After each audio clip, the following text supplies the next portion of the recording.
សួស្តីអ្នកនរគ្នាខ្ញុំបាទឈ្មោះសុខវណ្ណដែលថ្ងៃនេះគឺជាវីដេអូលើដំបូងដែលខ្ញុំបានថាខ្ញុំបង្កើត channel មកដើម្បីនិយាយអំពីប្រវត្តិសាស្ត្រខ្មែរដែលថ្ងៃនេះខ្ញុំបាទនឹងនិយាយអំពី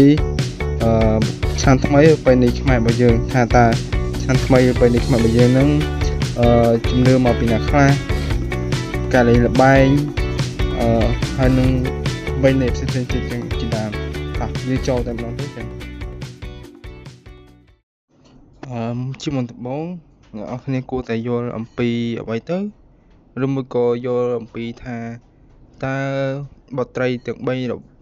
របស់កបិលមហាព្រហ្មនឹងមានព្រះនាមអ្វីខ្លះដែលតំណាងឲ្យថ្ងៃនីមួយៗនៃប្រចាំសប្តាហ៍របស់យើងតោះយើងទៅស្គាល់ទាំងអស់គ្នាដែលទី1នោះគឺព្រះនាងទង់សាទេវីដែលគាត់ព្រះនាងគឺចុះសង្ក្រាន្តនៅថ្ងៃអាទិត្យព្រះនាងគឺតំណាងឲ្យថ្ងៃអាទិត្យចំណែកទី2នោះគឺគោរៈកៈទេវីដែលព្រះនាងគឺតំណាងឲ្យថ្ងៃច័ន្ទដែលពុទ្ធសករាជ2569ត្រូវនៅឆ្នាំ2024យើងនេះគឺព្រះនាងគឺចុះនៅថ្ងៃច័ន្ទនេះយើងតែម្ដងហើយបន្ទាប់មកព្រះនាងរក្សសាទេវីដែលព្រះនាងតំណាងឲ្យថ្ងៃអង្គារចំណែកឯបុត្រីទី4របស់កបិលមហាព្រហ្មគឺមណ្ឌាទេវីដែលព្រះនាងតំណាងឲ្យថ្ងៃពុធចំណែកទី5នោះគឺករណីទេវីដែលព្រះនាងតំណាងឲ្យថ្ងៃប្រហ័សចំណែកបទទី6របស់កបិលមហាព្រហ្មនោះគឺកមរៈទេវីដែលតំណាងឲ្យថ្ងៃសុក្រចំណែកឯបុត្រីទី7នោះគឺមហោរាទេវីដែលតំណាងឲ្យថ្ងៃសៅរ៍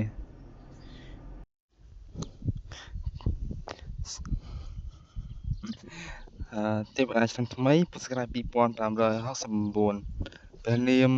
គោរកៈទេវីតើអ្នកគ្នាព្រះនាងគឺតំណាងឲ្យព្រះច័ន្ទឬមួយក៏ថ្ងៃច័ន្ទទី2ព្រះនាងគឺស្លៀកពាក់បំពាក់ពណ៌លឿងទុំទី3ទ្រង់សោយព្រៃល្ងឬមួយក៏ព្រៃសណ្ដែកហើយសស្រាវុធរបស់ព្រះនាងគឺដៃឆ្វេងគឺកាន់ឈើច្រត់ហើយដៃស្ដាំគឺកាន់ព្រះខ័នហើយយានជំនិះរបស់ព្រះនាងនោះមានគឺសត្វខ្លាដំបងធំហើយគ្រឿងប្រដាប់កែវមុទិតាគឺគុជខ្យងលម្អទៅជាដោយសៀតផ្កាអង្គាសបោសហើយថ្ងៃមហាសង្ក្រាន្តនោះពុទ្ធសករាជ2568នៅថ្ងៃច័ន្ទ2រោចខែចេត្រនៅវេលាម៉ោង 4:48 នាទីរៀបព្រឹកព្រលឹមយើងមកដល់មួយទៀតអ្នកនរគ្នាការហៅឈ្មោះនៅតាមថ្ងៃនៃថ្ងៃចូលឆ្នាំថ្មីនេះយើងនេះក៏មានការហៅឈ្មោះដែរដែលថ្ងៃទី1គឺត្រូវថ្ងៃច័ន្ទ2រោចខែចេត្រឆ្នាំសាញ់បញ្ញស័កពុទ្ធសករាជ2568ត្រូវនៅថ្ងៃទី14ខែមេសាឆ្នាំ2025ដែលជាថ្ងៃប្រពៃណីចូលឆ្នាំរបស់យើងហ្នឹងប្រពៃណីជាតិដែលហៅថ្ងៃនេះគេថាជាថ្ងៃមហាសង្ក្រាន្តដែលនឹងមកដល់វេលាម៉ោង 4:48 នាទីព្រឹកហើយទី2ថ្ងៃអង្គារ3រោចខែហើយថ្ងៃទី2ទៅថ្ងៃអង្គារខែ3រោចខែចេត្រឆ្នាំសាញ់បញ្ញស័កពុទ្ធសករាជ2568ចូលណាហើយថ្ងៃទី2នោះទៅថ្ងៃអង្គារ3រោចខែចេត្រឆ្នាំសាញ់បញ្ញស័កពុទ្ធសករាជ2568ត្រូវថ្ងៃទី15ខែមេសាឆ្នាំ2025ពិធីបុណ្យចូលឆ្នាំប្រពៃណីខ្មែររបស់យើងហ្នឹងដែលថ្ងៃទី2ហ្នឹងហៅថាវិរៈលន់បន់ហើយថ្ងៃទី3ទៅថ្ងៃពុធ4រោចខែចែកឆ្នាំម្សាញ់បញ្ញស័កពុទ្ធសករាជ2568ត្រូវថ្ងៃទី16ខែមេសាឆ្នាំ2025ពិធីបុណ្យចូលឆ្នាំថ្មីប្រពៃណីជាតិរបស់យើងហ្នឹងដែលថ្ងៃទី3ហ្នឹងគឺហៅថាថ្ងៃឡើងស័ក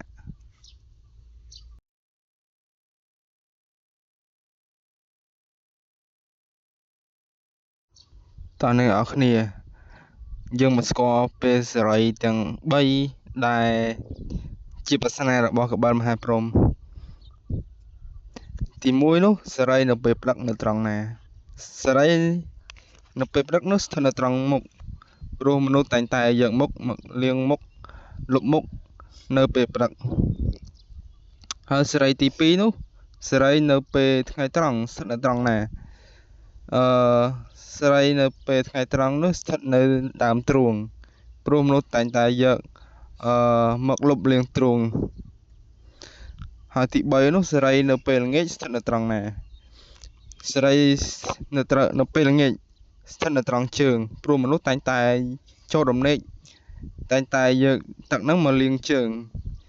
ហ្នឹងហើយគ្នាដោយសារតែភាសាទាំងអស់ហ្នឹងហើយដែលធ្វើឲ្យកបិលមហាព្រហ្មបានកាត់ព្រះកេសរបស់ខ្លួនដើម្បី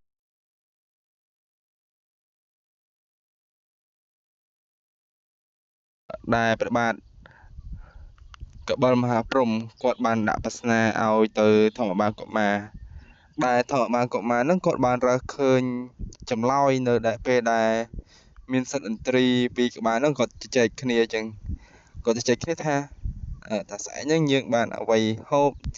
ហើយសិទ្ធិឥន្ទ្រីឈ្មោលហ្នឹងគាត់ថាស្អែកហ្នឹងយើងនឹងបានសាច់ធម្មបាលកុមារព្រោះថាធម្មបាលកុមារហ្នឹងចាញ់នៅប្រស្នារបស់កបិលមហាព្រហ្មយើងដឹងថានៅពេលដែលគាត់ជជែកគ្នាហ្នឹងធម្មបាលកុមារហ្នឹងនៅក្រោមដល់ពេលធម្មបាលចេះអាចស្ដាប់ភាសាសត្វបានធម្មបាលកុមារហ្នឹងក៏លើបស្ដាប់ក៏បានដឹងចម្លើយថាសេរីនៅពេលព្រឹកនៅត្រង់ណាសេរីនៅពេលថ្ងៃនៅត្រង់ណាសេរីនៅពេលល្ងាចនៅត្រង់ណាដែលធ្វើឲ្យធម្មបាលកុមារហ្នឹងយកចម្លើយទាំងអស់ហ្នឹងមកឆ្លើយនឹងកបិលមហាព្រហ្មរហូតដល់កបិលមហាព្រហ្មចិត្តចុះចាញ់ហើយក៏បានទ្រង់ក៏កាត់ព្រះកេសថ្វាយទៅធម្មបាលកុមារនោះហើយនៅគ្នាដល់ពេលព្រះកេសរបស់ព្រះអង្គហ្នឹងគឺដាក់នៅលើតាណាក៏បានដែរអញ្ចឹងមានតាយើងទាំង7អង្គរបស់ទ្រង់ហ្នឹងមកទទួលថែរក្សាព្រះកេសរបស់ព្រះអង្គជារៀងរហូតមកដែលដាក់បន្តវេនពីមួយឆ្នាំជាប់គ្នា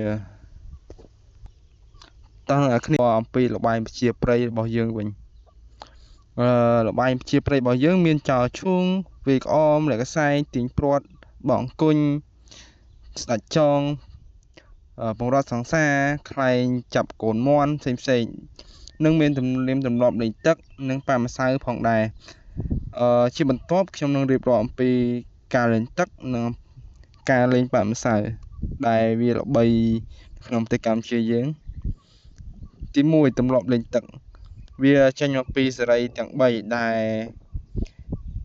សេរីទាំង3ដែលខ្ញុំនិយាយពីមុនហ្នឹងសេរីពេលព្រឹកនៅត្រង់ណាសេរីនៅពេលថ្ងៃនៅត្រង់ណាសេរីនៅពេលល្ងាចនៅត្រង់ណា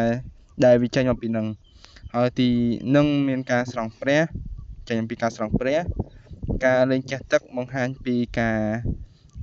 ទំនៀមទម្លាប់ដែលថាការលៀងអ្វីដែលថាមិនល្អរឿងអ្វីដែលមិនល្អនៅឆ្នាំចាស់នឹងផ្លាស់ចូលឆ្នាំថ្មីនៅគិតតែរឿងល្អនៅឆ្នាំថ្មីជួបរឿងល្អសំណាងល្អឆ្នាំថ្មីហើយទី2នោះគឺទម្លាប់លេងប៉ាម្សៅការលេងប៉ាម្សៅហ្នឹងប្រហែលជាមានឥទ្ធិពលមកពីប្រទេសឥណ្ឌាខ្ញុំភ្លេចដាក់ពេលឥណ្ឌាមួយទៀតដែលទទួលឥទ្ធិពលពីពិធីបន់មួយដែលពិធីបន់នោះមានឈ្មោះថា